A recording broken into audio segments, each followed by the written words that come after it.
Olá, sejam bem-vindos, sejam bem-vindas a mais um episódio do RH Labcast, um podcast produzido pela Wall Tech Culture Rocks, em parceria com a BRH Berrini. Eu sou o Davi Búfalo, vocês já devem ter me visto aqui algumas vezes em episódios anteriores, sejam bem-vindos aqui novamente. E vamos gravar aqui hoje novamente com um tema super interessante e super pertinente, que é cultura e agilidade de transformação. Como você sabe, esse podcast ele tem o objetivo de trazer para a pauta de RH temas que não estão ou não estavam na pauta da RH, ou temas que estão na pauta do RH, como essa questão de cultura, num viés diferente, que é o que nós vamos adotar aqui, que é como a gente balanceia cultura com agilidade, cultura com transformação, cultura com os momentos das organizações.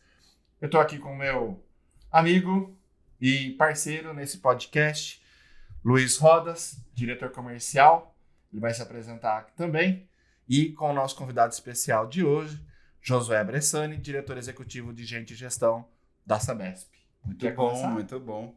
Pessoal, muito prazer, sou Luiz Rodas, como o Davi apresentou aqui, estou diretor comercial aqui no Old Tech Culture Rocks. Apesar da minha cadeira comercial, eu já estou há mais de 17 anos trabalhando dentro do ecossistema de recursos humanos, é um tema que eu sou muito apaixonado e é um prazer muito grande estar aqui hoje com o Josué, especialmente porque tudo que eu sei sobre cultura eu posso dizer que eu aprendi com esse cara, então vocês devem imaginar o tamanho aqui da responsabilidade da gente fazer esse bate-papo aqui junto hoje. Obrigado, Josué, pela sua presença mais uma vez. Prazer estar aqui com vocês. Sou Josué Bressani, estou hoje como diretor executivo de Gente e Gestão da Sabesp.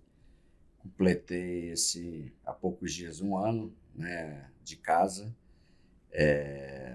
num projeto super desafiador, e vou falar bastante aqui sobre essa transformação cultural que a gente está fazendo, que eu acho que é o mais relevante, e a razão pela qual eu topei esse desafio foi justamente por ser um baita projeto de transformação, que é o que eu gosto de fazer na minha carreira. Tem uma história de carreira aí longa, e grande parte do meu tempo eu dediquei a trabalhar com mudança de cultura. Então, acho que esse é o tom. Espero contribuir com vocês, passando experiência, dando dicas, o que deu certo, o que não deu certo, principalmente, né? Porque o que dá certo, todo mundo gosta de ler, mas e o que não deu certo, né? Então, também tem histórias que não deram certo, né? Então, eu acho que é um pouco dessa troca aí. Sim. E por isso que eu aceitei o convite, porque eu acho que é um tema que eu gosto e é onde eu estou me especializando cada vez mais.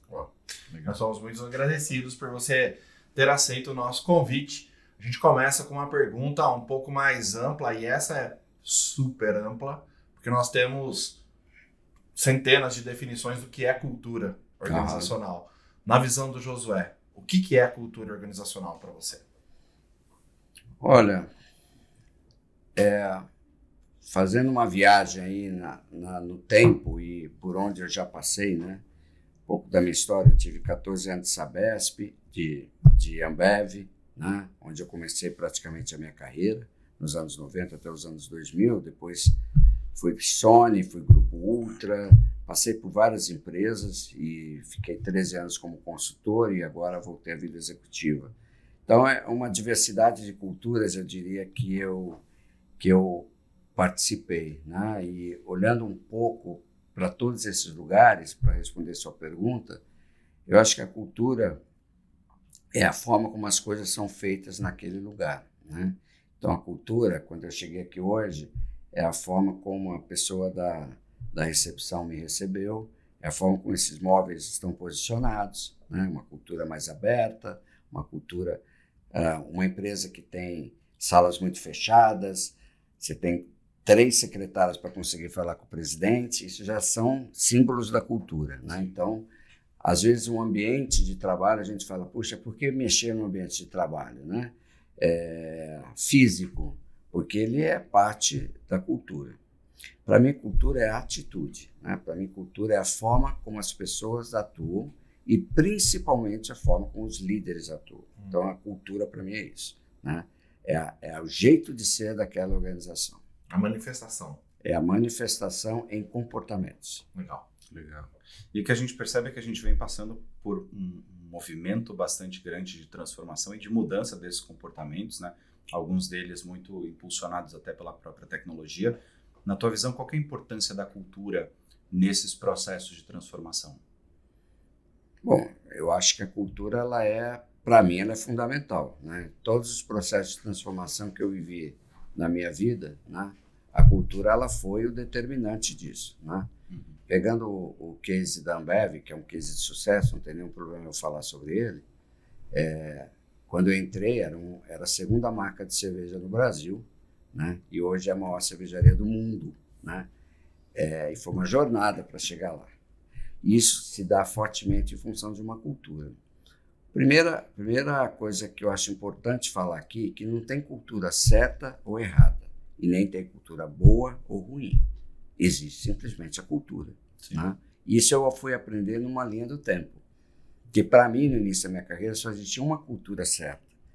E pessoas que trabalharam comigo e foram para outros lugares tentando implantar aquela cultura daquela forma, acabaram não se dando bem. E eu mesmo aconteceu isso na minha carreira.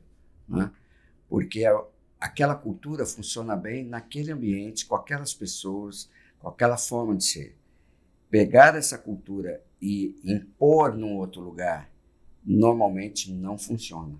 Porque ali existem outras pessoas que estão ali há muitos anos, estão fazendo o trabalho de outra forma, o business é diferente. Você está numa empresa onde você tem um produto, uma empresa de bens de consumo, a realidade de vendas, a pressão por margem é uma realidade. Quando você está numa empresa petroquímica, que é B2B, é uma outra realidade. Onde eu estou hoje, uma empresa regulada, né, uma prestadora de serviço à comunidade de uma maneira geral, é uma outra realidade. Então, tudo isso também permeia a cultura. Então, o tipo de negócio acaba permeando a cultura. Né? Então, ela é a base para a transformação de tudo que você quer fazer.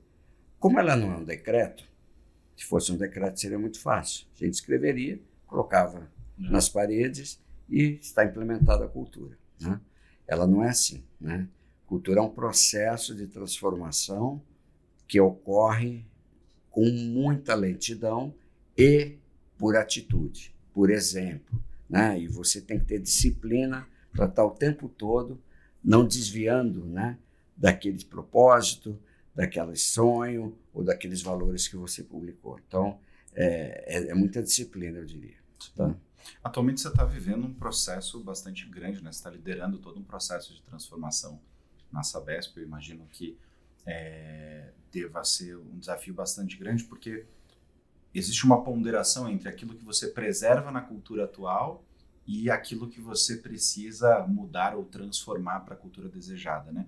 Como é que você entende quais são esses aspectos do que elementos da minha cultura atual que eu devo manter, eu devo fortalecer, que momentos que precisam passar, né? Que elementos que precisam passar por essa transformação cultural? Como é que você vê essa correlação de culturas em processo de transformação, o que você mantém dos aspectos originais e o que de fato precisa ser transformado? Olha, eu acho que eu estou vivendo um projeto assim de transformação cultural, eu diria um dos mais ricos e, na minha opinião, um dos melhores e mais bem feitos da forma como a gente está liderando esse processo. E tem algumas causas que eu vou explicar aqui. Né? Eu já trabalhei em organizações onde você adquiria um outro negócio e você, no dia 1 da posse do negócio, você chegava e, bom dia, somos os novos donos, estamos aqui para mandar o negócio, vocês vão embora, chegou um novo time, o time entra, e aí a cultura, né, está implantada. Né? Não é bem assim. Mas é mais fácil quando você leva um time e esse time ele quase funciona como um embaixador dessa cultura. Né? O negócio onde eu estou hoje, isso primeiro não era possível. Né? A gente tem um contrato, a privatização da Sabesp, no momento em que ela foi feita, ela gerou uma estabilidade de emprego com o sindicato das categorias de 24 meses. Então, até maio do ano que vem, eu tenho estabilidade de emprego.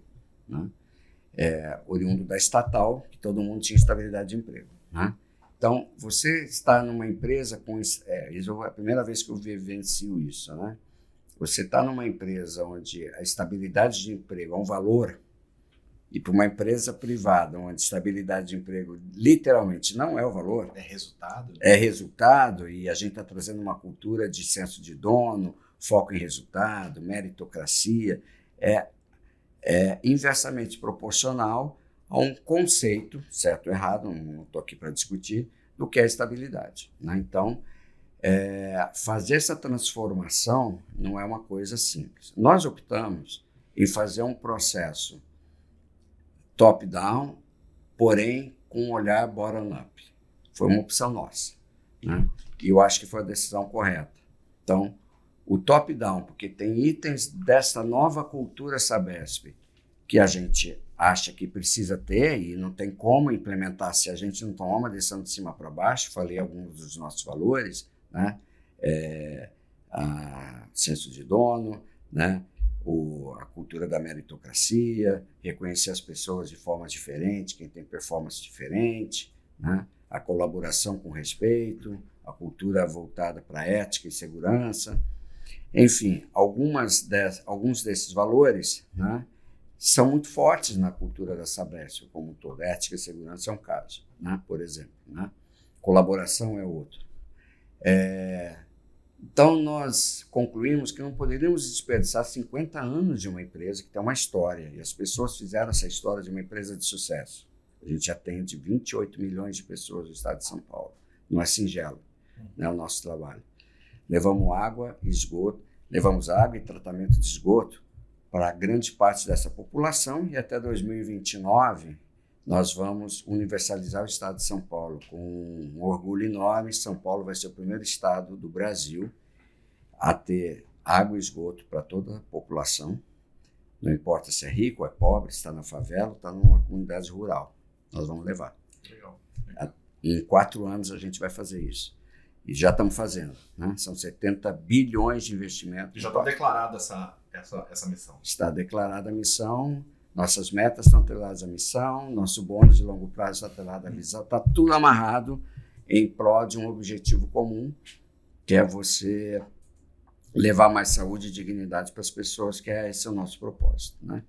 Então, numa empresa que tem um propósito tão bonito, né, não fazia sentido você rasgar uma cultura existente e simplesmente falar, a partir de hoje é essa. Então, nós construímos bottom-up, nós ouvimos os 10 mil colaboradores, 60% das pessoas participaram da nossa pesquisa de entendimento do que é aquela cultura Sabesp. E dali, a consultoria que nos apoiou extraiu os principais itens dessa cultura que são alavancadores de resultado e que conversam com a cultura nova, que a alta direção mapeou. Aí nós fomos ouvidos. Então, foi uma cultura construída. Então, a cultura que a gente publicou há 2 meses, nós publicamos agora em agosto, né, para toda a empresa, fizemos um evento para a empresa inteira, né, com o presidente falando, explicando cada valor, o que é, e agora a gente tem desdobramentos disso em toda a empresa, né, com cartazes, com informações, com palestras, enfim, tem uma série é uma agenda enorme de implantação dessa nova cultura, né? Eu estou com a camisa da marca, né, da nova cultura, né? Isso a gente tem que fazer no dia a dia. A gente não conseguiria fazer isso se a gente não tivesse um corpo diretivo e um CEO que estivesse nos conduzindo para implantar isso de uma maneira consistente. O Conselho de Administração foi envolvido, todos nós fomos envolvidos, fizemos 4 ou 5 workshops só com a diretoria executiva para escrever essa nova cultura. Então, o que está publicado é um manifesto de todas aquelas pessoas que estavam envolvidas. Então, no momento que você lança essa cultura, não é nada assim. Várias pessoas que estavam no Sabesp falam, aqui não tem nenhuma novidade. A gente sempre teve senso de dono, né?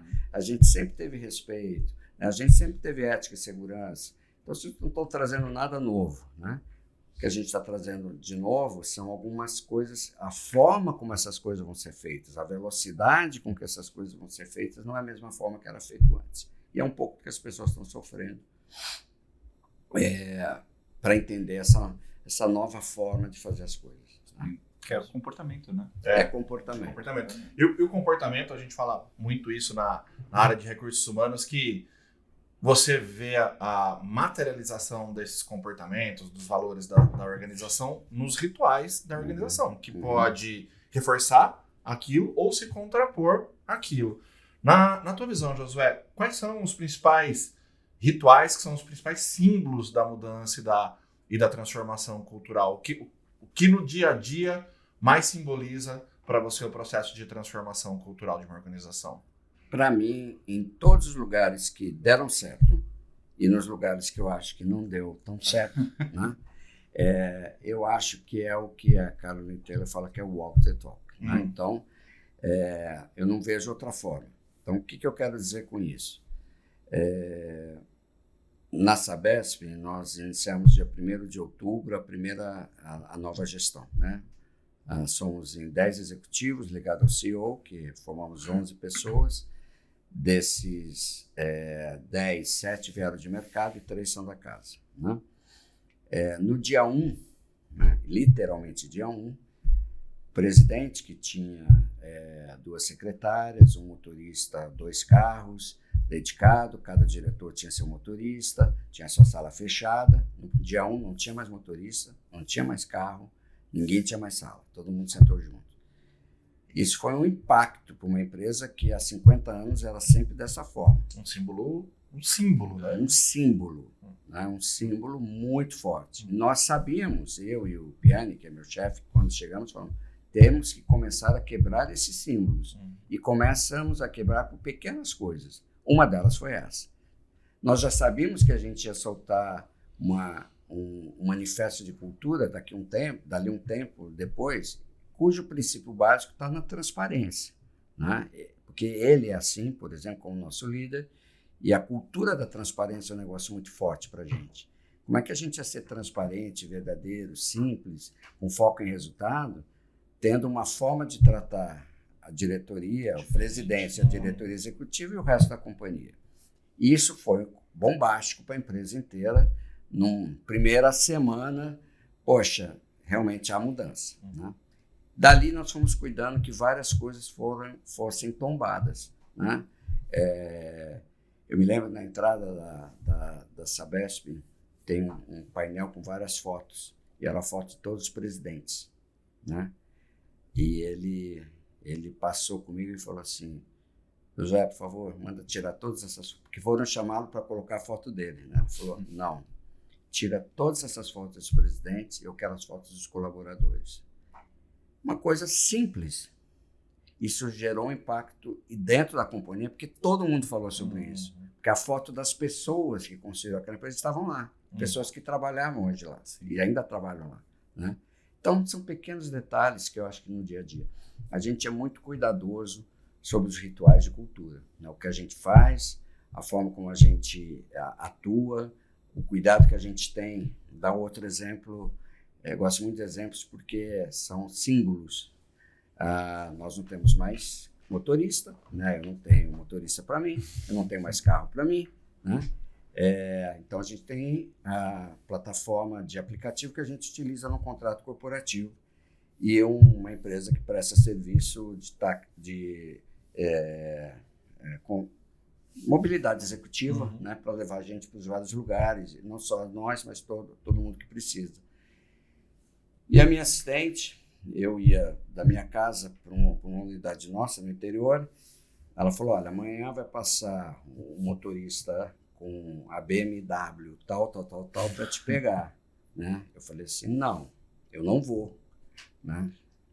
Não, mas Josué, é da nossa empresa credenciada. Eu falei, então você manda qualquer carro, mas eu não vou chegar numa unidade nossa de negócio com um motorista numa BMW, né? Não tem nada contra a BMW.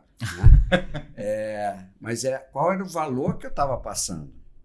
Imagine a interpretação que isso seria feito. Sim. Eu falei, não, eu vou de Uber.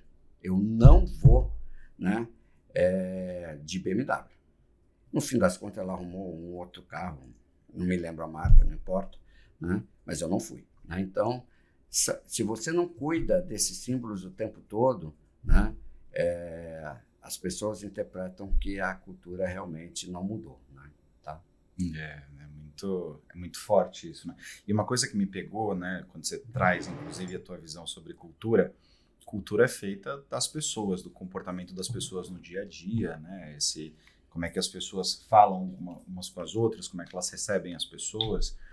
E quando a gente fala de uma transformação cultural, mesmo que, como no caso da Sabesp, que você está trazendo aqui para a gente consiga preservar alguns valores, né, alguns aspectos dessa cultura que já existem, né, que a gente seria mais uma manutenção, tem aspectos novos que são incorporados e que eles requerem mudança das pessoas. E a gente, né, como ser humano, é imune à mudança muitas vezes, porque mudar dói, mudar exige uma reflexão, uma conexão com o propósito, incomoda, né? Então, quando a gente fala de um processo de transformação que gera mudança nas pessoas, geralmente a gente está mexendo com o status quo da companhia. Como é que vocês têm cuidado das pessoas? Você falou um pouco de que vocês têm feito no âmbito do grupo executivo. Como é que vocês estão cuidando dos outros colaboradores da Sabesp, né? Como é que você está cuidando das pessoas nesse processo de transformação cultural que vocês estão vivendo? Muito bom. Tem várias coisas que a gente tem feito, né? No ano de 25, como a gente tem um período de estabilidade, então nós temos a opção de fazer programas de desligamento voluntário. É uma forma de você rever a tua estrutura organizacional com as pessoas que porventura estejam numa nova fase de vida, né? E que não queira estar mais naquela organização, ela tem a opção de saída, né? Sendo reconhecida e remunerada por isso, né? Então, nós tivemos quase 40% do nosso efetivo que aderiu em programa de saída voluntária. Parte disso, mais ou menos 50%, a gente está recrutando com gente nova. Então, um primeiro movimento foi esse, né? Pessoas com muito tempo de casa. Quando nós chegamos, o tempo médio de casa era de 20 anos, a idade média de 50, 55 anos de idade. Muita gente aposentada, trabalhando. Então, foi esse público que naturalmente começou a sair, né? O último concurso público tinha sido feito em 2017, então a empresa já estava há muito tempo sem trazer gente nova, né? E aí, a partir que as pessoas começaram a sair, nós começamos a contratar gente nova. Então, começou a ter gente nova chegando, com gente antiga saindo e muita gente antiga ficando também, né? E depois fizemos o segundo movimento, que terminou agora, finalzinho de setembro, e pessoas estão saindo até o final de dezembro. Então, esse foi o primeiro movimento. Eu diria que foi muito positivo, porque a decisão não foi da empresa que as pessoas devessem sair. A decisão foi do indivíduo que não queria mais estar naquela empresa. E é completamente compreensível. As pessoas fizeram um concurso público, passaram no concurso para ficar numa empresa o resto da vida, até se aposentar. E da noite para o dia veio o fantasma da instabilidade, né? Eu posso ser demitido amanhã ou não. Esse é o maior fantasma que tem hoje, né? E é um fantasma, literalmente, porque nós não vamos mandar embora 50% da empresa para contratar 50% novo. Não existe essa possibilidade. Né? O nosso negócio é um negócio técnico, existe conhecimento específico. Né? Porque tem muita gente boa também, né? Que ajudou a empresa a chegar até aqui. Muita. A Sabesp não é uma empresa... nós não chegamos numa empresa de terra arrasada, muito pelo contrário, uma empresa com gente muito boa, sim, muito bem formada, de excelente nível, técnicos formados em várias universidades no mundo. Então, um corpo técnico muito bom, né?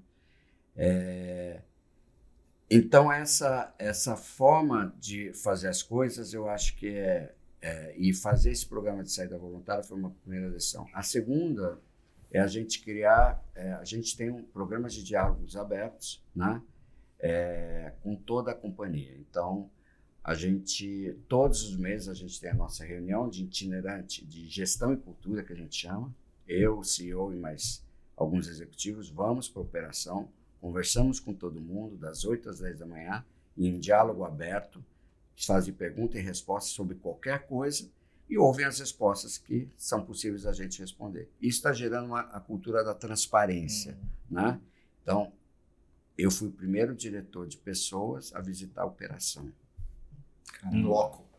Em loco. Então, Isso diz muita coisa. fui a Presidente Prudente, o pessoal me recebeu como se eu fosse o prefeito da cidade, eu não estava entendendo o motivo. Eles falaram, nunca a gente recebeu um diretor corporativo de pessoas aqui na nossa unidade. Eu visitei 100% das unidades.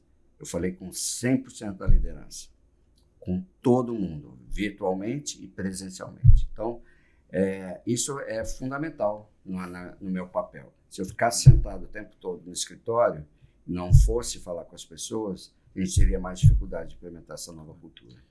E esse movimento todo que você está trazendo para a gente, isso são características do Josué, que aprendeu durante a sua vivência em vários processos de transformação que é importante ter essa conexão com a ponta, né? Para uma empresa que hoje está vivendo, ou para um colaborador que está vivendo hoje um processo de transformação, né?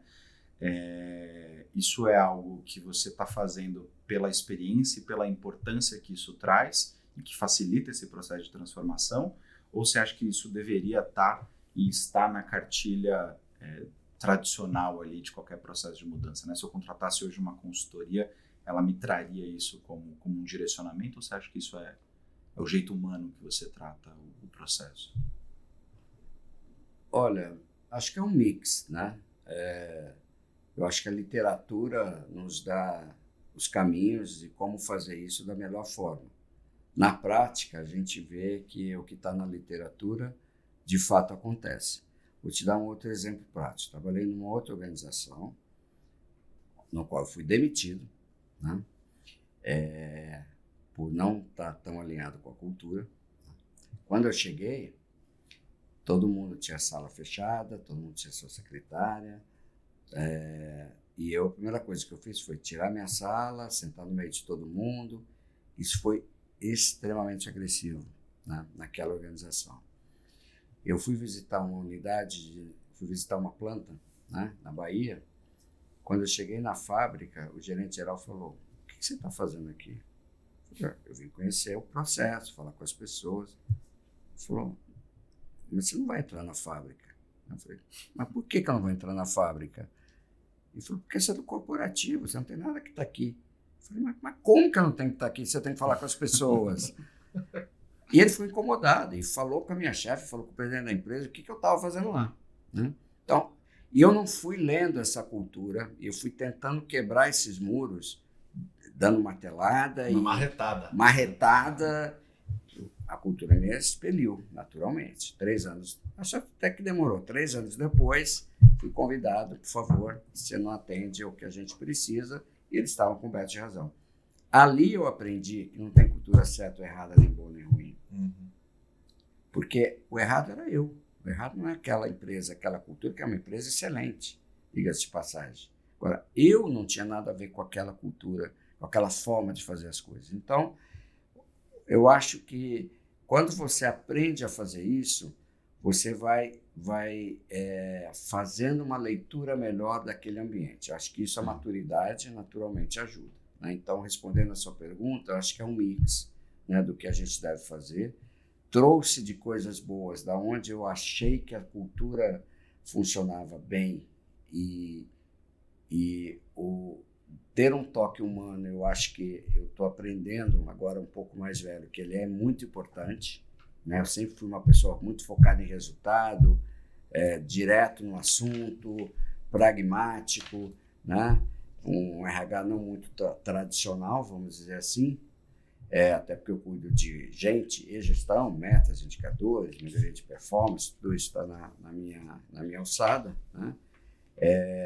Mas eu acho que você aprender a fazer essa leitura, eu acho que é fundamental. Agora, de novo, você, para que se a área de pessoas é a embaixadora desse processo, que eu acho que deve ser, né? Não dá para a gente ter comportamentos que sejam incoerentes com aquilo que a gente está falando. Claro. E isso eu sou muito chato, né? Então, quando eu faço, ou tenho algum colega, um par meu, que não está sendo condizente, e aconteceu isso recentemente, que eu tive que chamar um par e falar, olha, aquela sua atitude, né, aquele dia fazendo tal coisa, está ferindo um dos nossos valores. E a pessoa não tinha se tocado. Mas por quê? Eu falei, por isso. puxa, não é que você tem razão, você está correto, né? Vou mudar esse meu comportamento. Então, o tempo todo você tem que estar se policiando, porque as pessoas que estão embaixo, elas vão tentar olhar o que você está fazendo que não condiz. Entendeu? Então, eu acho que o exemplo ele é fundamental. Quando você não tem uma liderança que compra isso e que queira fazer isso, não tem implantação e mudança de cultura. Não existe. De novo, não é um decreto que você publica e alguns CEOs pensam que é assim, né? Sim. Escreve um decreto muito bonito, ou está na parede. Está na parede, aí quando você lê, somos simples, abertos, aí você olha em volta, não tem simplicidade, tudo fechado, ninguém fala com ninguém. Conversa franca. Né? Conversa não é franca, não bate uma coisa com a outra. É um erro muito grande, né? Você subestimar a capacidade de leitura das pessoas, né? Nós falamos, tratem adultos como adultos.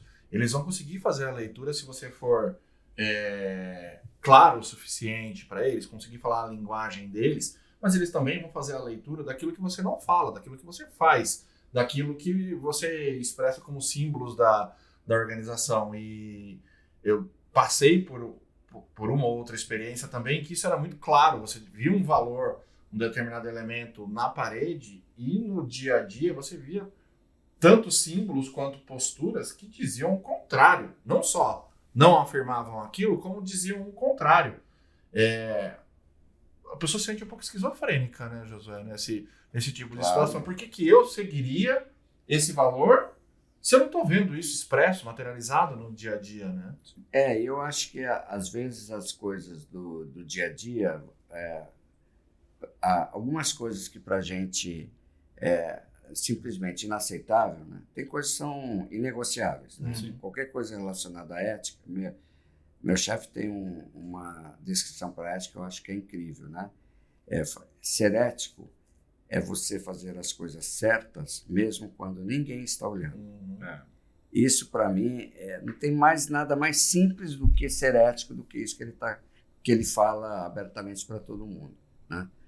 Eu vou te dar um outro exemplo interessante do que eu estou vivendo hoje, né? Quando a gente lançou esse programa de saída voluntária, um dos requisitos era quem tivesse ações trabalhistas contra a empresa não poderia aderir ao programa. Quando eu li o regulamento, eu falei, mas que coisa esquisita, né? Ações, quem tem ação na empresa que trabalha, né? Isso na minha cabeça é nonsense total. Eu tenho 1.000 pessoas que têm causas contra a Sabesp. Funcionários estão trabalhando lá. Tem gente que já ganhou 4 vezes uma causa.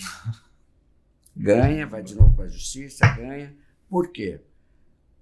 O patrão era o Estado. Na cabeça dessas pessoas, o Estado, eu ia onerar o Estado e estava tudo certo. Não está tudo certo, né? Não importa quem seja, está errado. E conversando com algumas pessoas internamente, as pessoas... Mas por que eu não posso aderir porque eu tenho causa contra a empresa? Eu falei, você não entendeu por quê? Né? Não entendi por quê. Eu falei, porque não faz sentido nenhum você estar trabalhando numa empresa e processar a empresa que você está trabalhando. É um princípio básico. Então você tem que abrir mão dessa causa.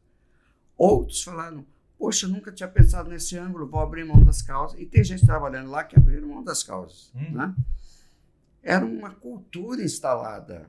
As pessoas não estão erradas, não estão fazendo isso de má fé, porque é um direito das pessoas. A gente respeita o direito das pessoas de irem para a justiça, de processar. Eu não estou questionando isso está correto, né? Estou questionando a forma. E você está trabalhando e processando uma empresa uma empresa que era séria, que cumpria suas rotinas, que pagava em dia, pagava as horas todas, as horas extras, enfim, uma empresa, eu não encontrei um desvio sequer, né, de conduta dentro da Sabesp em termos de cumprimento de regras e normas trabalhistas, nenhum, muito pelo contrário. Então, estou dando um exemplo prático, né, de fazer, e aí no meu papel é começar a fazer essa interpretação dessa cultura, né?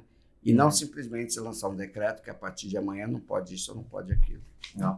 A gente fala do exemplo da liderança e o líder de primeira linha, né, aquele que está em contato com a operação no dia a dia, eu acho que ele é o que mais sente a pressão, né? Porque ele tem a visão da organização com uma meta a ser atingida aqui em cima, uma agilidade na transformação que precisa acontecer, um novo elemento cultural acontecendo, e embaixo ele é responsável por, ao mesmo tempo que incentivar esta transformação, também filtrar aquilo e entender aquilo que ele precisa ou não reforçar ou não reforçar, inibir ou coibir, etc. Qual a sua dica para esse líder de primeira linha que está passando por um momento de transformação cultural e que ao mesmo tempo é cobrado pela entrega no dia a dia? Que dicas você daria para esse líder? Bom, assim, eu acho que varia de organização para organização, né? Então, estou trazendo muito exemplo de uma organização que está passando por uma transformação cultural muito forte. Quem está numa organização onde os processos estão mais ongoing, vamos chamar assim, né? Eu acho que é o tempo todo está fazendo essa leitura. A comunicação para cima, eu acho que ela é importante, né? Se ele ou ela não tiver abertura para poder perguntar, questionar ou tirar as dúvidas sobre aquilo que ele está fazendo, ele não consegue transmitir para baixo. Quem mais sente isso é quem está realmente na linha de frente, na operação, né? Mas é o nosso maior efetivo, né? Então, hoje a gente somos de 9 mil pessoas, 7 mil pessoas estão na operação, né? Então, é o meu contingente maior, o contingente operacional, de operadores, de saneamento, pessoal técnico, né? Técnico de manutenção, todo esse público, né? Da engenharia de base, por exemplo, é o nosso público atual. Eu acho que é a transparência e a capacidade de você falar, ouvir, e se você tem dúvida, né, sobre algum conceito, ou tem dúvida ou questiona alguma atitude, o ideal é que você tenha um ambiente aberto o suficiente que você consiga expressar isso. Eu acredito numa empresa assim. Eu já vivi isso numa empresa de 20 mil pessoas, onde as pessoas tinham a liberdade de poder falar não sei. De falar não sei, falar eu errei. Né? Hoje a nossa maior dificuldade é as pessoas falarem eu errei.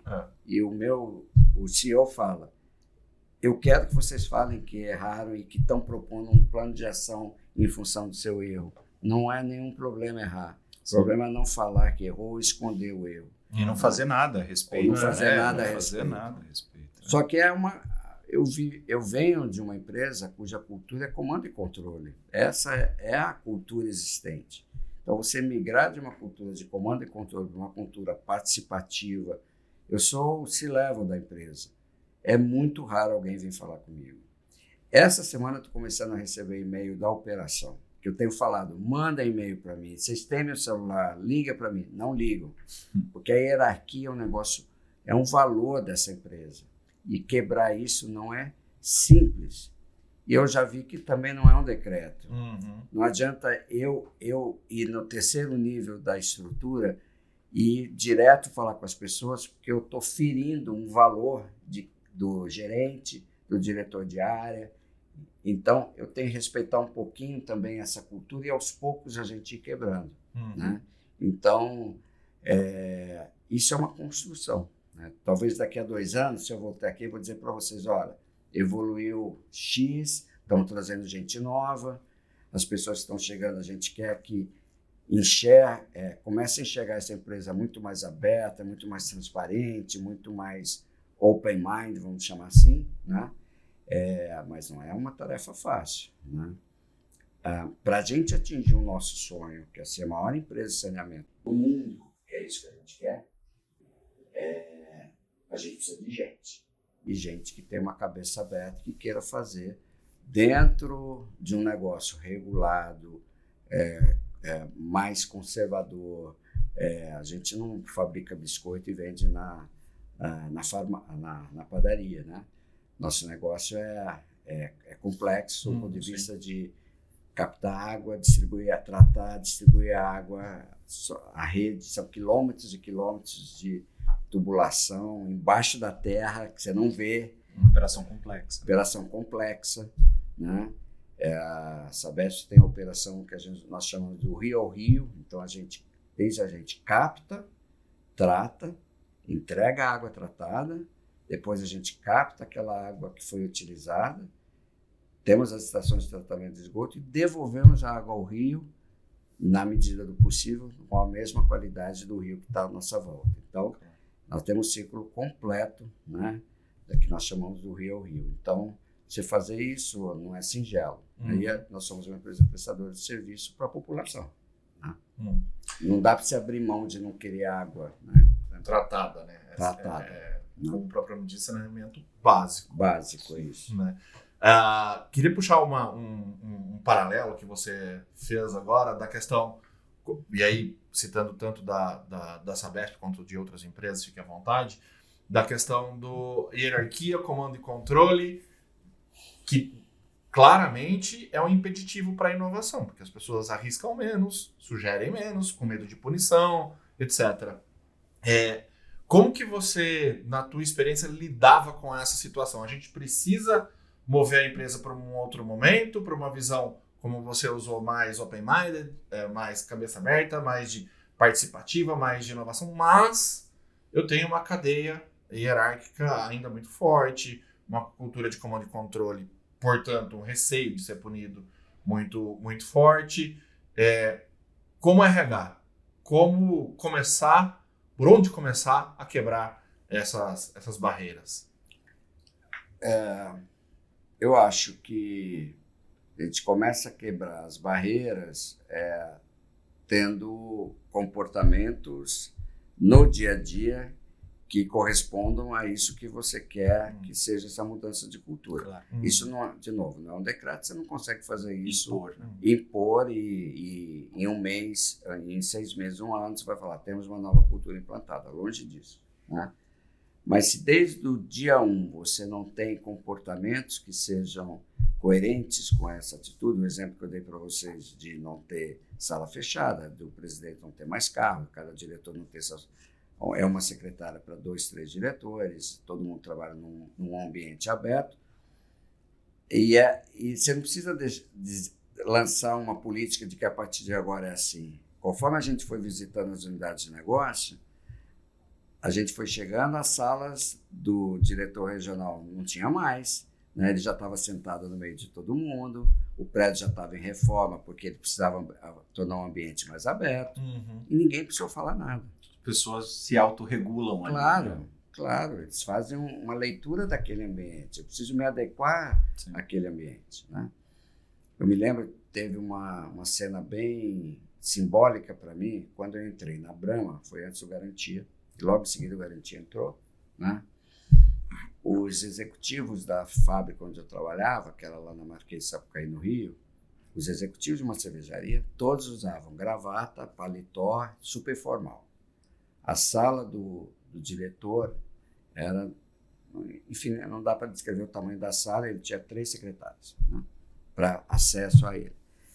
Da noite para o dia chegou um grupo novo, não preciso nem explicar o estilo dessa, e o presidente, que era na época o Marcel Teres, andando de polo, jeans e uma mochila nas costas. Né. E sentando, nós tínhamos 5 restaurantes, para só ter um único, todo mundo sentando junto. As pessoas acharam aquilo cultura, tá? Não soltou um decreto que a partir de agora, uma semana ou 10 dias depois, aquele mesmo diretor dali, eu vejo o cara chegando de polo, jeans e uma mochila nas costas. Falei, não estou acreditando, né? Já virou a chave. Caraca! Esse percebeu rápido. O que está acontecendo? E assim foi. Então, aí foi uma avalanche de mudança de cultura, né, naquela organização, naquele momento. E esses símbolos, né, uma coisa simples como essa, né, até a forma como você se veste, né, a forma como você fala, né, a forma como você aborda as pessoas, isso são símbolos da cultura. Né? Então, isso tem que ser feito, respondendo à tua pergunta, eu acho que o RH tem que ser a quem vai cobrar que isso seja feito desde o dia 0 do dia 1. Né? No nosso caso, nós tivemos dia 1, né? Mas quem não tem dia 1, né? E está passando por um momento de repensar um pouco essa cultura ou de redesenhar um pouco à luz do futuro, aonde eu estou, para onde eu quero chegar, né? Se eu não reinventar, né? Eu trabalhei na Sony Music, a indústria do entretenimento de música.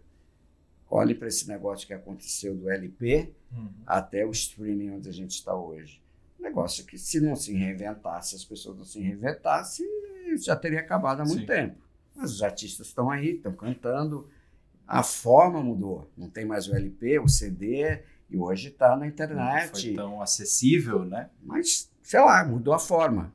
Então, se você não entender que essa empresa está mudando a forma de fazer o seu negócio, nesse caso específico que eu estou dando, foi um impacto diretamente em mudança de negócio.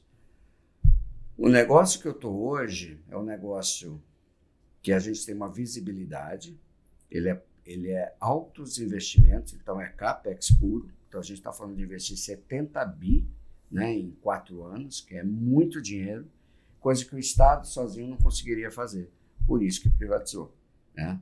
E o saneamento não tem outra forma de você fazer a não ser via investimento, e muito dinheiro e muito investimento, né? Então, internamente, o que as pessoas estão vendo é uma esperança e uma alegria de que, poxa, agora vai acontecer. Poxa, agora a gente fala, você não precisa mais guardar esses itens em estoque guardadinho porque não vai ter aprovação. Vai demorar 5 meses para ter a aprovação. Ou a licitação vai levar 1 ano. Nós entramos, em 2 meses a gente licitou quase 5 bilhões em obras, em 2 meses, né? Isso era inimaginável, né? Porque isso levava 1 ano, 1 ano e meio, né? Era um processo moroso, né? E isso tudo está muito rápido. Então, essa rapidez em que as coisas estão acontecendo. Agora as pessoas já estão bem mais adaptadas de que é verdade, né? Que isso realmente vai acontecer. Vou dar um exemplo prático para vocês. As pessoas saíram em 31 de janeiro, na saída voluntária. 1º de fevereiro nós começamos a fazer recrutamento. Uma empresa que nunca recrutou, que nunca demitiu, o gestor não sabia como fazer recrutamento. Uma coisa para mim básica, né? Tive que ensinar ele a recrutar. Alguns levaram 3, 4 meses para abrir a vaga, porque me perguntou, estou falando uma coisa que eles me perguntaram, como que vocês vão fazer para a gente achar as pessoas se não tem mais o concurso? Eu falei, as pessoas se inscrevem, as pessoas têm um site. Né? Elas acham a gente. Elas acham a gente. É assim? Eu falei, é assim. A gente tem que querer ser achado. Ali caiu a ficha assim para mim, falei, caramba, é mais básico do que eu estava imaginando. Né? Então, já contratei um sistema que usa inteligência artificial para fazer um recrutamento super moderno, num lugar que as pessoas não sabem nem recrutar. Né? Então, tem que dar um passo atrás e ensinar as pessoas a fazer. 1 ano se passou, as pessoas começaram a aprender, estão entendendo que aquilo é uma verdade, né? Que aquilo, as pessoas, é verdade, as pessoas começaram a chegar, a gente pode contratar, não estou acreditando que a gente uma libertação pode, até. quase uma né? libertação. Quase uma libertação. É interessante isso, né? Eu nunca tinha vivido isso antes, né? Mas é engraçado, porque não tem demérito cognitivo, né, nessa história toda. É muito mais sobre a experiência. Eu não preciso fazer isso, então por que eu vou fazer? Por que eu vou me adaptar? Por que eu vou... Né? Então, acho que tem também uma característica nesse movimento que é legal, de que essa transformação ela está dando a oportunidade das pessoas aprenderem coisas diferentes, delas aprenderem que em outras organizações pode ser diferente e o diferente pode ser bom. Não necessariamente o diferente é aquela mudança, né, que a gente estava falando há pouco tempo, que machuca, que leva esforço. Não. O nível de adesão de uma pessoa que talvez quisesse usar polo e jeans e ver o seu líder, né, ver o CEO da companhia, como o exemplo que você trouxe agora, usando, ele vai se sentir mais livre para usar e estimular. Às vezes é de alívio. Nem sempre é de resistência. É uma pessoa que quer falar, mas que não fala por causa da hierarquia ou por causa desse fantasma da cultura. Quando ela percebe que tem espaço e que é bom e que tem valor ela ser ouvida e ela contribuir, acho que é uma outra... Olha, você me veio uma cena agora, essas cenas são interessantes, falando sobre isso, né? Quando nós mudamos do Rio para São Paulo, quando a Brahma veio para São Paulo, a matriz foi aqui, nós contratamos muitas pessoas de São Paulo, foi um bando de carioca chegando aqui, carioca, né? Uau, papapá, muito à vontade, o estilo, a maneira de ser, que é diferente do paulista. Eu me lembro que a gente contratou um gestor, né? Passado alguns meses, ele veio falar comigo, né? Ele falou, José, eu estou com um problema, né? Eu falei, qual é, né? Eu não consigo me desapegar dos meus ternos, né? Eles estão no meu armário, eu me sinto mal usando jeans e camiseta todo dia para vir trabalhar. E também fazendo mal, né? Eu falei assim, mas essa empresa ninguém usa terno, todo mundo camiseta e jeans e tênis para trabalhar. Isso é parte da cultura, né? Eu acho que você tem que pensar se você quer estar aqui. Talvez você tenha que estar num outro tipo de empresa, que é mais formal, que as pessoas se vestem de outra forma. E ele pensou e no final, depois de um tempo, ele até saiu da organização. Então, esse símbolo, essa forma de ser, né, eu acho que reflete um pouco o que é cada organização. Né? Você comentou da questão do impacto na seleção. E a gente já falou para todos os níveis, praticamente, do executivo ao primeiro nível de gestão, ao colaborador individual. Eu queria puxar um pouco a sardinha para o lado do RH aqui. Num processo de transformação cultural, necessariamente você precisa rever os processos de seleção, desenvolvimento e avaliação de desempenho? Um está conectado ao outro fundamentalmente? Absolutamente, né? Não tem como você fazer um processo de transformação se esses processos ou subprocessos da área de pessoas não passem por uma revisão, uma atualização. No meu caso, foi atualizar 100%. Né? Não tinha recrutamento, a gente implantou um modelo de fazer recrutamento e está em curso. Né? Não tinha recrutamento interno, a gente criou lá o Quartou Vagas. Toda quarta-feira a gente divulga vagas internas. Já tivemos 4.000 pessoas que candidataram a vagas internas. O que foi um movimento interno incrível. As pessoas falam, caramba, eu posso agora crescer. Que reforça a questão de porque abertura. No concurso público, se você entrava como um técnico, você não podia virar um engenheiro, né? Mesmo se tivesse a formação, porque o concurso não permitia. Você tinha que fazer um outro concurso para engenheiro para poder virar engenheiro. Dentro da mesma empresa. Dentro da mesma empresa. Então, imaginar que as pessoas podem trilhar seu caminho agora é uma coisa incrível para as pessoas, mas elas ainda estão pagando para ver se isso é verdade. E na atração é fundamental. Né? A gente plantou programa de estágio, jovem aprendiz, e estamos fazendo agora o programa de trainees exatamente nesse momento. Eu preciso atrair jovens. Sim. A gente vai crescer, renovando a empresa e trazendo gente que vai construir esse futuro de ser a maior empresa do mundo. E eu tenho que mudar o modelo mental do jovem de que essa é uma empresa legal para trabalhar. Né?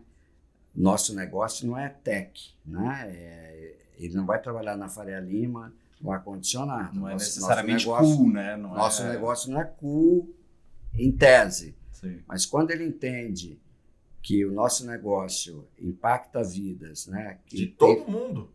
Da Faria Lima à zona rural. Todo mundo. Né? Mas que a gente tem todo um trabalho de sustentabilidade, né? Que a gente impacta o meio ambiente ao devolver água limpa, que a gente tem toda a cadeia de dar soluções para o lodo, né, do esgoto, porque aquilo é um problema, e a gente tem tratativas agora de inovação, que a gente está olhando no mundo inteiro o que Barcelona faz, o que Londres tem feito, e temos visitado várias capitais do mundo para ver, olhar o que essas pessoas estão fazendo, trazendo melhores soluções para cá. Nós vamos ter a maior estação de tratamento de esgoto do mundo. Isso vai estar em São Paulo, até 2028. Né? Nós vamos ter o maior centro de dados, informações e de gestão de informações integrado do mundo, vai ser o da Sabesp. Nós vamos visitar várias empresas na Europa que têm isso já integrado. Então, são investimentos em tecnologia que a empresa está fazendo de uma maneira muito rápida. E isso, em 2 anos, vai trazer um impacto no negócio, em resultado do negócio, muito grande. Então, falar isso para o jovem, atraí-lo, para ajudar a gente a construir isso, é um desafio, né? Porque a imagem, muitas vezes, é de uma empresa mais letárgica, onde as coisas são difíceis, né? Sim. Amorosa, um negócio que não é tão cool. Você né? tem, vamos tentar aterrizar aqui. Você tem algum exemplo prático que você tenha vivido de algum processo de atração ou de seleção que você possa, que a transformação cultural que vocês estão vivendo possa de alguma forma ter influenciado? Alguma experiência que você viveu? Tenho, assim, bem recentemente, sem abrir muito por uma questão de confidencialidade, mas nós decidimos fazer uma mudança numa determinada área da empresa e fizemos uma busca direta, sem um recrutamento formal com headhunters, nada disso, para um diretor para ocupar uma vaga que está lá em aberto. E achamos a pessoa certa no mercado, uma mulher, né? Uma carreira incrível, uma posição super interessante, fizemos a oferta, ela ia ter quase 50% de aumento salarial, um total package, enfim, tudo ok, né? Só que eu saquei que faltava alguma coisa no olho dela que falei, preciso ter uma conversa olho no olho com ela, chamei ela com um olho no olho, né? Aí eu falei, fulana, né, aqui está a oferta, tal, blá, blá, blá, blá. Aí ela falou, vou pensar durante uns 2 dias, dar o retorno. Aí ela me ligou, falou, Josué, e no dia que eu estava com ela, fui bem claro, falei, olha, a gente está vivendo um momento de transformação, né? A gente está trabalhando muito, e é uma verdade, a gente trabalha 12 horas por dia, fazer uma universalização de um projeto que era 2033 para 2029 não é singelo. Claro. Não é simples, né? Não pode ser que seja simples. E isso impacta em toda a empresa, em todas as áreas. Não é só na engenharia ou em obra, né? E a área dela iria impactar muito. Né? Ela pensou e falou, olha, eu estou num momento da minha vida que eu quero ter tempo com meu filho, né? Eu quero trabalhar só 3 dias na semana, vocês estão trabalhando todos os dias presencial, eu quero acompanhar a educação dele, eu quero levar ele para a escola, eu não quero trabalhar 12 horas por dia, eu quero trabalhar menos, eu estou feliz onde eu estou e eu não quero ir, então. Por mais que eu ache que eu estou perdendo uma oportunidade da minha vida, né? Eu estou optando em não ir. Eu falei, você está tomando a melhor decisão. E a melhor para as decisão duas partes, inclusive, né? Claro. Para as duas partes. Foi uma leitura de cenário muito positiva das duas partes. A tua de perceber o momento dela Claro. e colocar a real do jogo, e ela de saber absorver isso. De novo, não também, tem certo nem errado, né? A gente não quer gente que vai trabalhar 12 horas por dia e quase morrer de trabalhar, não é isso. Mas para você chegar num objetivo que a gente está se dispondo a ter e fazer, vai exigir muito trabalho e muito suor. Eu tenho 61, vou fazer 62 anos. Eu fiz uma opção de topar esse desafio nos próximos anos, de ajudar essa empresa a chegar lá. Para a minha vida pessoal também está sendo um sacrifício. Eu mudei minha rotina de trabalho drasticamente. Estou muito feliz, estou muito satisfeito com o que eu estou fazendo, mas tive que ter conversas em casa, entender que meu ritmo ia mudar, né? Nossa vida ia ficar diferente. Agora eu sou CLT, eu tenho férias, eu tenho dia, tenho que comunicar quando que eu vou sair de férias. Antes eu tinha minha própria agenda, eu fazia como eu queria, do jeito que eu queria, viajava quando eu queria, tivesse dinheiro, obviamente, né? Então, essas mudanças, né, e com todo mundo que a gente está trazendo, a gente deixa bem claro, né? É um projeto, é muito legal. Eu diria que no Brasil hoje, próxima onda, com certeza, vai ser o saneamento, como a gente teve telecomunicação nos anos 90, tivemos toda a parte de elétrica e infraestrutura nos anos 2000, 2010. A gente vai entrar na onda do saneamento, porque esse país não tem condição mais de viver do jeito que a gente está vivendo. Quando a gente fala de cultura, né, a gente falou agora muito de cultura no contexto de processo seletivo. Quando a gente olha para dentro, papo bastante sincero aqui. Pergunta direta e reta. Quem demite mais? Fit cultural ou entrega de resultado? Quem você acha que gera o maior impacto nas causas de decisão de desligamento? Eu acho que a gente recruta pelo que o indivíduo fez, ou a formação, o que ele já construiu na carreira dele, principalmente no nível executivo, né? Mas a maior parte das vezes a gente desliga por comportamento ou não ter aderência à fit cultural. Eu acho que... Isso é crítico. Na tua visão, isso é crítico. Porque se olhar para trás, né, e pensar nas pessoas que eu convivi, que ou eu desliguei, ou mesmo meu caso, eu não acho que eu fui desligado porque eu estava batendo todas as minhas metas, né? Não era resultado. Não era resultado, né? Eu fui desligado porque não estava adaptado àquela cultura, né? Então, não é uma verdade absoluta. Eu acho que quem não bate a meta ou não atinge seus resultados é meio sine qua non. E até um desligamento até mais fácil. Nossa, você está saindo porque você não atingiu suas metas, seus resultados, sinto muito. Já tem 2, 3 anos que isso está se acumulando. Sinto muito, né? Obrigado. Boa sorte. Boa sorte e a vida que segue. Você trocar alguém por fit é mais complicado. Então, por isso, aí sim, os processos de avaliação de desempenho, né? Nós estamos entrando agora no ciclo de avaliação. Então, imagina que eu estou fazendo 10 anos em um, né? Então, esse ano implantamos metas, dobramos meta até o nível gerencial, né? Implantamos recrutamento, implantamos avaliação de desempenho 360 também até o nível gerencial. Criamos os ciclos de gente, vamos ter as reuniões de calibração, termina com o presidente falando direto dos seus, nós com o presidente falando dos nossos diretos. Eu tenho que entregar um mapa de sucessão da empresa, do meu chefe e dos meus diretos, né? Até 2029. Então, tudo isso a gente está fazendo no primeiro ano, né? Então, isso realmente não é singelo. Então, quando você tem um processo de avaliação estruturado, né, fica um pouco mais fácil você mensurar o quanto que as pessoas estão fit ou não fit. Qual a aderência daquilo? E a aderência à cultura. Como é que você mede, pegando um pouco do gancho, né, de você está falando aqui da implantação do ciclo de gestão de desempenho, como é que você mede o sucesso de uma transformação cultural ao longo do tempo? O que você acha que são alavancas de sucesso? É difícil a mensuração, né? A gente tem alguns indicadores clássicos, né? A gente mede, eu acho que um pouco pela rotatividade, né? Então, no nosso caso, a rotatividade é 0. O ano que vem, provavelmente, é um indicador que a gente vai começar a controlar e a medir nosso turnover, né, da organização, das pesquisas de engajamento, o nível de aderência que as pessoas têm, né?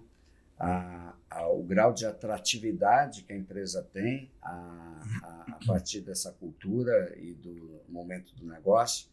Nós estamos vivendo um momento de altíssima atratividade, né? O programa de estágio teve 15 mil inscritos, programa de trainee, estamos com 10 dias de lançamento do programa, temos quase 20 mil inscritos do Brasil inteiro, né?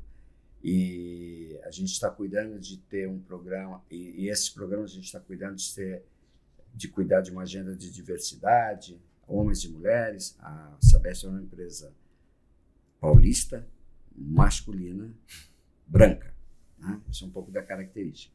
Nós não vamos ter meta de contratar pretos, pardos, homens, mulheres, não é isso.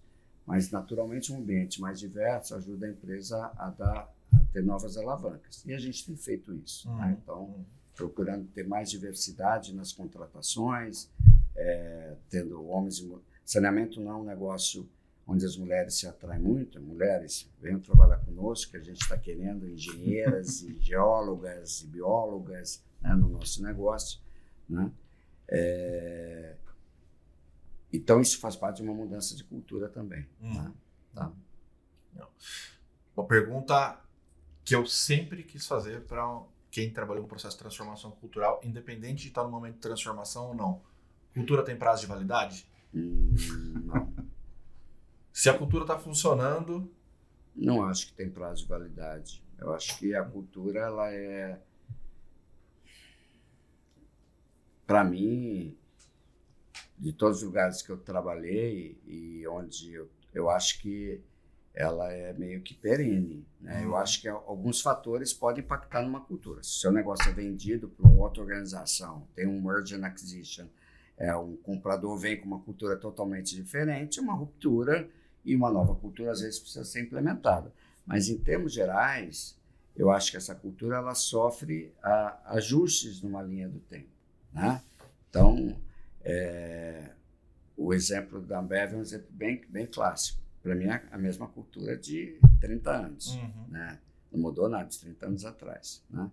O que mudou é um pouco mais a forma. O foco em resultado que a gente tinha nos anos 90, provavelmente o foco em resultado agora ele continua existindo, só que a dosagem é outra do que a gente tinha lá atrás. Dobrado na ponta de um jeito diferente. Perfeitamente. O foco em redução de despesa, ele mudou. A forma que se lida com as pessoas, isso mudou diretamente, porque o mundo é diferente do que era há 30 anos. Então, eu acho que isso são ajustes, mas eu vou te falar, muda radicalmente a cultura? Para mim, não. Para mim, eu acho que ela, se é uma cultura sólida, ela tende a se manter numa linha do tempo. Ela se adequa ao tempo, mas ela se adequa ao tempo, de novo, a menos que tenha alguma intervenção externa de um novo dono que tenha um perfil completamente diferente. Aí sim, eu acho que tem uma adequação, às vezes até uma ruptura. Né? Pegando o teu gancho, já partindo para a nossa pergunta final. Já? Já. Passou muito rápido, gente. Infelizmente. Eu falo muito. Né? Ainda bem. Não seria um podcast legal se fossem respostas monossilábicas. Você falou a cultura, obviamente, quando ela tem uma situação de compra, de venda, enfim, uma joint venture, um merge, ela tem que passar por uma adequação ou até uma mudança. Num negócio que está estável, quais são os sinais ou quais são os elementos do negócio que indicam que precisa ser feita uma revisão de cultura? Quando isso é necessário? Num negócio estável, bom, primeiro que o mundo não está estável. Esse é o primeiro. Começa daí. Né? Se o mundo tivesse em condições de cruzeiro, acho que as coisas seriam diferentes. Então, o mundo não é estável, isso é a primeira coisa. Né? Então, eu acho que depende muito de cada negócio. Né? Depende de onde esse negócio está inserido. Se você olhar numa linha do tempo, tem negócios que... tem empresas, quando você olha as maiores empresas do mundo, tem empresas que começaram há 15, 20 anos. Aqui, empresas clássicas que sempre estiveram no topo das listas das empresas na área de manufatura, etc. Tanto numa lista lá embaixo. Então, isso é uma mudança do mundo. Então, essas empresas têm que se adequar a essa nova realidade? Óbvio que sim. Né? Se ela não se adequar, ela vai morrer. Né? Então, eu acho que isso vale para todos os negócios. Né? A pandemia foi um marco onde a gente teve que se reinventar em muita coisa. Né? Bens de consumo tiveram que se adaptar a um modelo de e-commerce que nunca existiu antes. O Brasil hoje é um dos países do mundo onde a tecnologia, né? O uso do WhatsApp, por exemplo, é inacreditável a penetração que tem. O WhatsApp veio entender a gente teve recentemente o CEO do WhatsApp, porque a gente lançou fomos o primeiro no mundo a lançar na plataforma do WhatsApp do nosso cliente poder pagar a conta e fazer tudo por WhatsApp. Somos o primeiro no mundo, pioneiro. A parte Pay do WhatsApp. Estamos super tech na relação com o cliente. Né? Então, as empresas têm que ir se adaptando, né, a esse mundo. Então, acho que quem está numa situação mais estável, de qualquer maneira, tem que olhar daqui para frente, nessa estratégia, onde eu estou, onde eu quero chegar. Né? E se eu quero chegar em algum lugar que é um pouco mais distante, um pouco maior de onde eu estou, esse caminho precisa ser traçado. E não vai ter uma mudança de cultura radical, mas eu acho que a cultura vai sustentar esse caminho para o crescimento. Né? Então, a cultura sustenta isso. Ser uma cultura forte, eu acho muito difícil alguém chegar lá em algum lugar. De novo, não tem cultura certa nem errada, nem boa nem ruim. Tem aquela cultura que funcionou nos últimos 100 anos, 50, e que vai funcionar nos próximos 50, nas devidas adequações, dependendo do contexto e do negócio onde ele está inserido. Né? E acho que tem um ponto também que as pessoas mudam. Né? As novas gerações são completamente diferentes. Né? A geração que vai chegando agora é completamente diferente da nossa, que vai ser diferente da tua. Então, acho que tem tem algumas outras alavancas que talvez possam impactar na necessidade de uma revisão, né, de uma transformação cultural. A própria tecnologia, né, quando a gente olha, isso também gera impactos para a organização, para a maneira que as pessoas se comunicam, fazem negócio, trabalham, né? Depois da pandemia, o que a gente percebeu, grande parte das empresas indo para o modelo 100% remoto, que não existia, praticamente não existia, né? E isso, acho que demandou um olhar diferente dos RHs, das organizações, né, da liderança, de como é que essas pessoas interagem e colaboram à distância, né, por meio da tecnologia, através da tecnologia. Hoje a gente tem empresas que estão voltando ou para o presencial ou a trabalhar num modelo mais híbrido. Então, eu acho que tem algumas alavancas externas, né, como você bem pontuou, o mundo está em constante mudança e eu acho que invariavelmente, quando as pessoas mudam, a cultura ela precisa também passar por uma revisão para que as pessoas percebam uma identificação com essa cultura. No passado, não muito distante, era inimaginável você ter numa organização pessoas de 23, 25 anos trabalhando com pessoas de 65, 70. De uma barreira. Não existia essa possibilidade. Né? Eu, na minha idade, já estava aposentado. Meus pais, com 60 anos, já eram avós e já estavam quase virando bisavós. Né?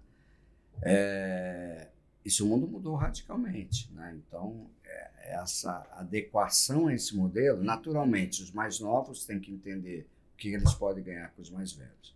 E nós, mais velhos, temos que nos atualizar para acompanhar os mais novos, porque senão a gente vai ficando para trás. Né? Então, eu não posso fazer ou ter a gestão de pessoas numa empresa que quer ser a maior do mundo utilizando práticas que eu tinha há 30 anos. Obviamente que não. Se eu não tivesse me atualizado numa linha do tempo, provavelmente eu não estaria onde eu estou hoje fazendo o que eu estou fazendo. Então, acho que isso é um recado importante para todas as áreas de recursos humanos, que ainda continuam, em grande parte, grandes departamentos pessoais, né? Essa é uma tristeza, mas eu vejo pouco ainda, não pouco, acho que já evoluiu muito, sendo bastante sincero, mas ainda o RH, exatamente como o nome, recursos humanos, né? Uma área que é uma área meio, que dá suporte para recrutar, para demitir, cumprir a legislação, e que não participa da estratégia do negócio. Né? Então, eu não acho que isso é o papel da minha área. Minha área, uma empresa é feita de gente. Né? Eu trabalho numa empresa assim, a vida inteira trabalhei. Então, não tem outra forma de fazer isso a não ser com pessoas. Então, a gente tem que estar na decisão e participando da decisão do negócio, como qualquer outra cadeira. Isso é piegas, muitas vezes, né? Mas na prática, muitas vezes não acontece. Né? Tá bom? A sintonia está tão grande nesse podcast que a última era Josué desceu o recado pro RH e ele fez sem a gente fazer o gancho. Eu achei sensacional. Muito legal a tua contribuição. Você curtiu, Rodas? Demais. Que honra, né? Tanta experiência aqui nessa sala, tanta troca positiva. Tomara que o pessoal goste. Bom, vai gostar com certeza. Com certeza. Gente, eu agradeço pra caramba. Né? Sempre é bom trocar experiências e passar experiências e as pessoas mais novas poderem absorver disso. Então, fico aqui à disposição para quem quiser contato ou entender mais como é que isso pode ser feito, né? As experiências têm que ser compartilhadas. A gente deixar isso com a gente vai levar para o caixão e não serve para nada. Né? Então, quanto mais a gente compartilha, melhor é.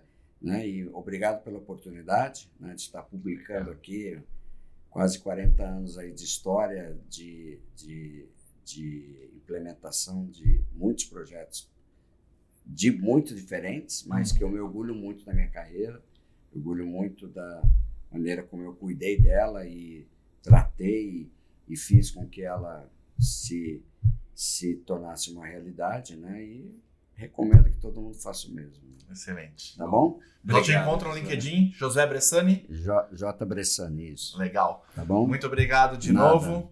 Obrigado a você que acompanhou a gente até aqui.